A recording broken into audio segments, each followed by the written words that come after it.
Now we will see the fourth attribute of the 13th question.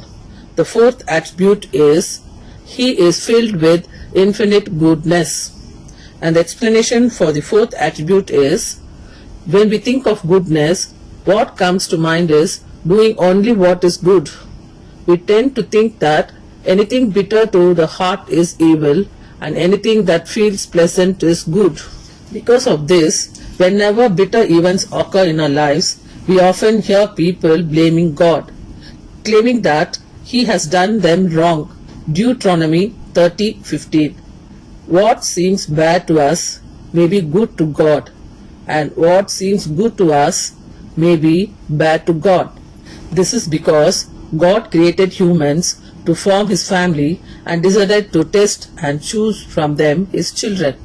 To carry out this decision, He created the disobedient angels led by Satan. Mark 4:17-19. The job of these disobedient angels is to reveal what kind of trials or suffering could make a person turn away from God. 1 Timothy 6:9-10. It is when they carry out this task that humans get caught in unnecessary trials, intense suffering and hardships. The righteous and the good tend to get caught up in this even more. People then ask why such an unjust situation occurs, why wrongdoers aren't the ones who suffer the most, and why the good are punished instead. John 2:6. The reason why the good face more suffering is that God has planned to select the good to be His children. Revelation 12:12. Therefore, Satan must focus more on the good people. 2 Timothy 3:4. Evil people will naturally lose their worthiness to become God's children. So, Satan feels it is unnecessary to test them as much. By doing so, Satan also gains another advantage. That advantage is that when the good, who are caught in severe suffering and trials, see the evil people living a life free from any hardships, they might conclude that God is blessing such people. 1 Timothy 4 chapter 1-5.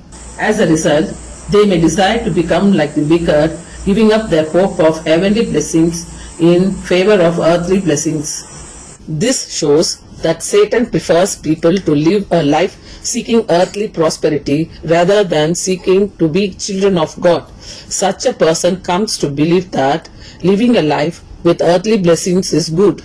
But to God, a life lived as His child is the only true good, whereas to humans, earthly blessings only appear as good. That is why what is good for humans seems bad to God, and what is good for God may seem bad to humans. God, therefore, always works to give every human only true goodness, because accepting someone as His child is the greatest good that God can give, and God knows this. That's why God is filled with infinite goodness.